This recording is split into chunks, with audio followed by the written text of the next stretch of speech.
Good morning, this is your Kelso Report for Thursday, January 12th, and I'm your host, Clark Kelso. The Supreme Court had three additional decisions yesterday. First, an area of establishment and free exercise. The First Amendment's Free Exercise Clause and Establishment Clause bar the government from interfering with the decision of a religious group to fire one of its ministers. And in Hosanna Hator Evangelical Church and School versus EEOC, the court applied the ministerial exception in unanimously dismissing an action brought by a woman who had been formally designated by the church as a minister of religion commissioned, following her many years of religious training, as well as a defined process of commissioning. She held a job with the church school as a teacher and, in the course of that job, taught her students religion 4 times a week and led them in prayer 3 times a day. She was terminated by the school after an injury left her disabled and unable to perform the duties of the job, and she had filed suit under the Americans with Disabilities Act. This was the court's first case where it faced the question of whether a particular church employee was a minister or not. So the court expressly declined to formulate a general test, contenting itself instead with a holding that this particular employee fell within the scope of the exception because of, among other things, quote, the formal title given her by the church, the substance reflected in that title, her own use of that title, and the important religious functions she performed for the church. So we'll have to see how this plays out in future cases and how the lower courts decide to interpret what the Supreme Court has done here.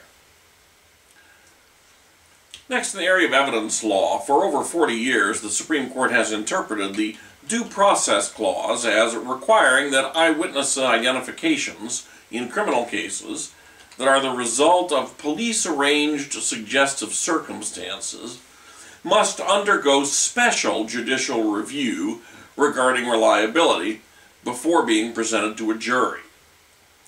In Perry v. New Hampshire, the court was asked to extend the requirement of preliminary judicial review to an eyewitness identification that was not the result of police-arranged suggestive circumstances. On the facts, the police here were called to an apartment complex because of a report of a man breaking into cars in the adjacent parking lot. The witness was being interviewed in her apartment by one police officer who asked what the person who was breaking into automobiles looked like. The witness pointed to the defendant, who was standing next to a police officer in the parking lot, and said that he was the man. Well, by a vote of 8-1, the Supreme Court rejected the argument that the court's due process cases required preliminary judicial review for reliability of this identification testimony before its admission to the jury.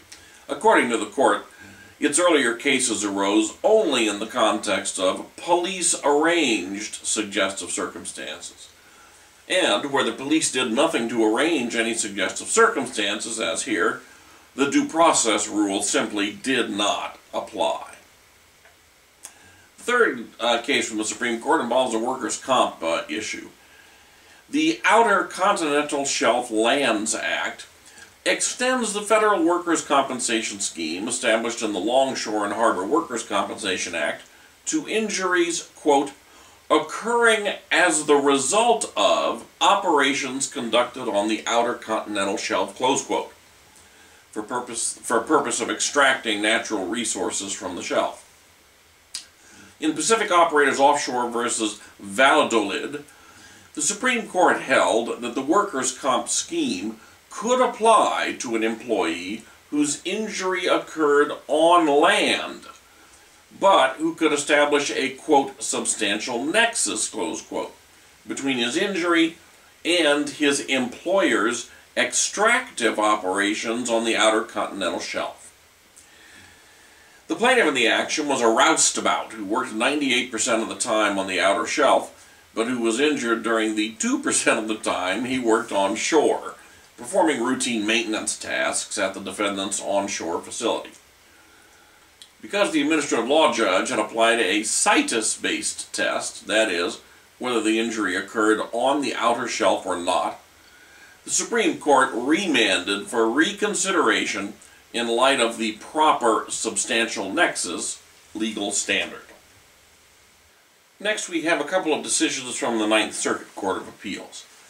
First, in Bilsman v. Burger King Corp., the Ninth Circuit certified to the Washington Supreme Court the question whether the Washington Product Liability Act permits a purchaser to seek relief for emotional distress damages in the absence of physical injury caused by being served and touching, but not consuming, a contaminated food product. Factually, the contamination here was a glob of saliva which had been placed on top of a hamburger which was served to the plaintiff. The plaintiff had removed the bun, saw the glob, and inserted his finger into it, but the plaintiff did not eat the burger. The plaintiff claims he now suffers ongoing emotional trauma from the incident, including vomiting, nausea, food anxiety, and sleeplessness, and sought treatment by a mental health professional. Well, needless to say, the plaintiff did not have it his way at Burger King. We'll see what the Washington Supreme Court has to say about this one. Our last case is a limitations issue.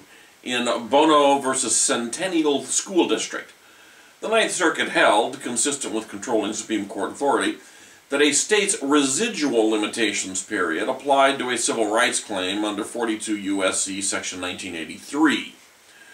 The plaintiff's claim was that he had been physically beaten by teachers at his elementary school, and the plaintiff sought to apply a special Oregon statute which extended the limitations period for child abuse claims.